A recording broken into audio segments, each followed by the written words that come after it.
So I wanted to talk to you for a second about college savings. Been getting a number of questions around this specific topic. I'm not sure if it's now that we're going into application season or if people are thinking about some of their kids going to college and then how do I fund my other kids' college. Not quite sure exactly what's leading to it, but I've gotten a number of additional questions about specifically 529s. So there's three main buckets that I think of when I think of college saving. Number one is 529s. That's the one that is most well known. That's the one that most people go to, ask about, talk about. And then, though, there are some other options. So number one is an ESA. It's called a Coverdell savings account.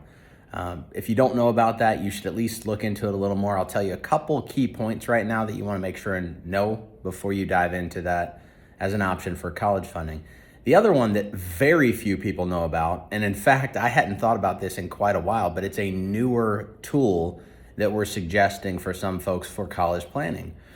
Newer tool that we're suggesting, it's not a new tool, and that's Series I savings bond that's guaranteed by the federal government. So let's go over 529 real quick.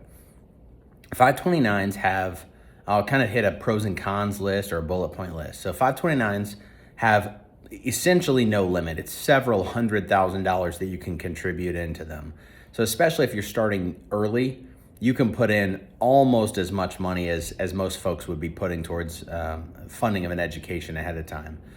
Now, there is no tax deduction. In North Carolina, at least, there are some states that give a state tax deduction, but there's no federal tax deduction. And North Carolina got rid of theirs 7 to 8 years ago.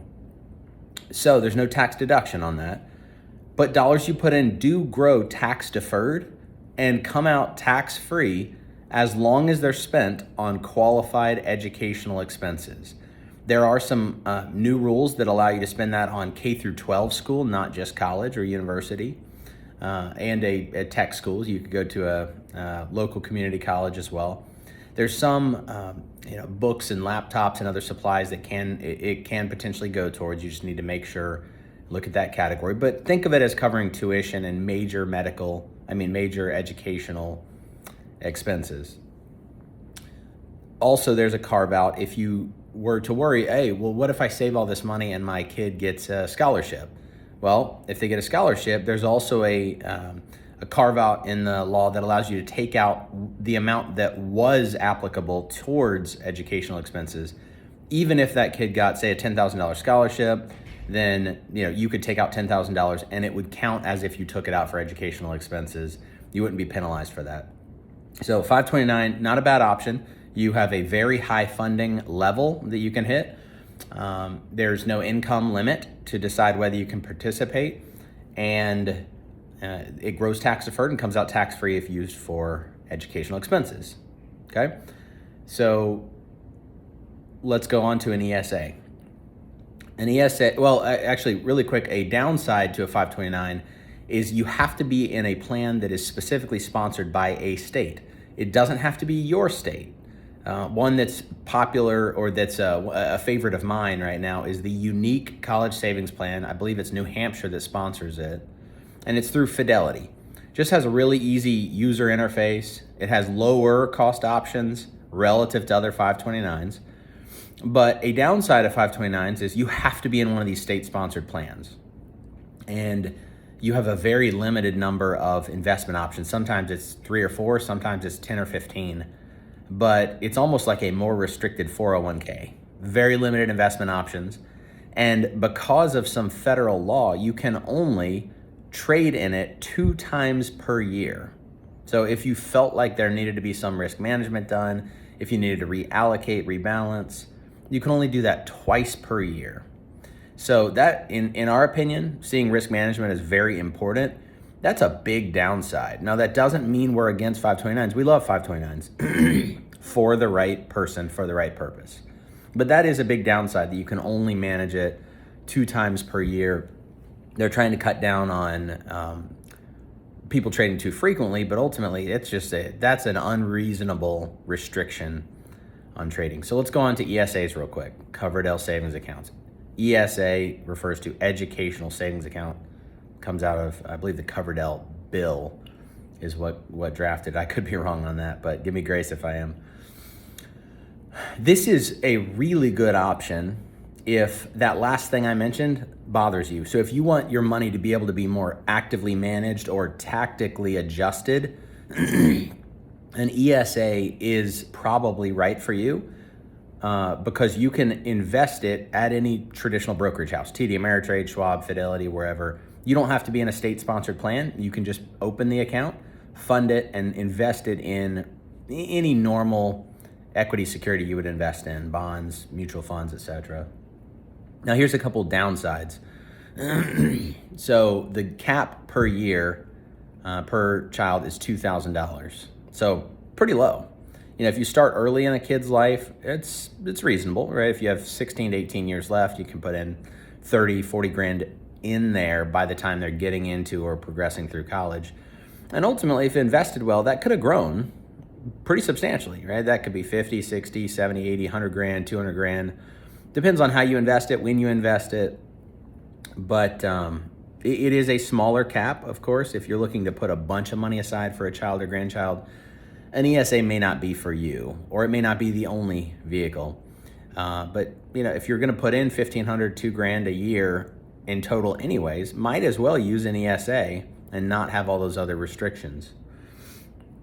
The other side is, though, there is an income limit, right? So there's pros and cons to each one of these. The ESA, I believe you start to either phase out or lose eligibility around $220,000 adjusted gross income for a married couple. Again, I could be a little bit off on those numbers, and typically it's half of that. So I believe for an individual it'd be 110,000 AGI. So that's the line that's at the very bottom of your first page 1040. That's your adjusted gross income, or AGI. So if you make a bunch of money, you can't do an ESA. But if you don't yet, or if you have deductions large enough in a business or something that's above the line that gets you down below that 220 number, you should be good.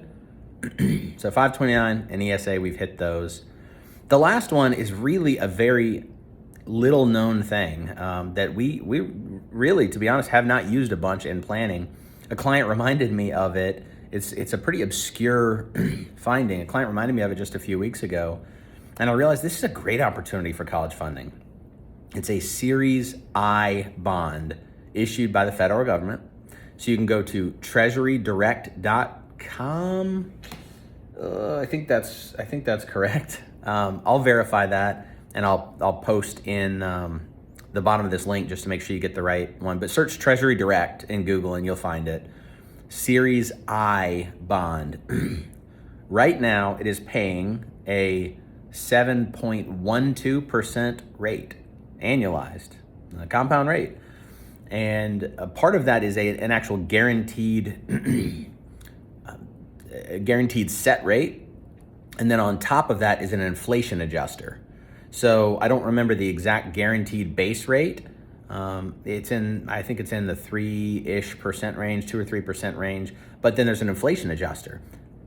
So with the current inflation environment we're living in right now, as well as if you are particularly fearful of college inflation going up tied to current inflation, right? Inflation this year has been north of 7% on an annualized basis, and it doesn't feel like there's any easing up anytime soon. So if inflation's 7 or 8%, this bond could actually pay more than 7. It could be 7, 7.5, 8, 9%. And so it locks in the base rate plus the inflation factor adjuster for 30 years. That inflation adjuster changes over time. The base rate locks in. But on Treasury Direct, again, .gov or .com, Google Treasury Direct and you'll find it. You can see how they calculate the rate so you can be more familiar with what that means. But here's the cool thing. So don't leave me yet. The cool thing is that you are limited, but you can buy up to $10,000 a year of electronic bonds. So that's just go onto your account, click purchase. You can also buy $5,000 per year of paper bonds. So you can get $15K total at that rate. But you would have to hold them in paper. And it's good for 30 years. And if you use them for qualified educational expenses, I believe it's for you, anyone in your family, you, your spouse, or your immediate family. You, your spouse, your kids. I believe that's the only exception.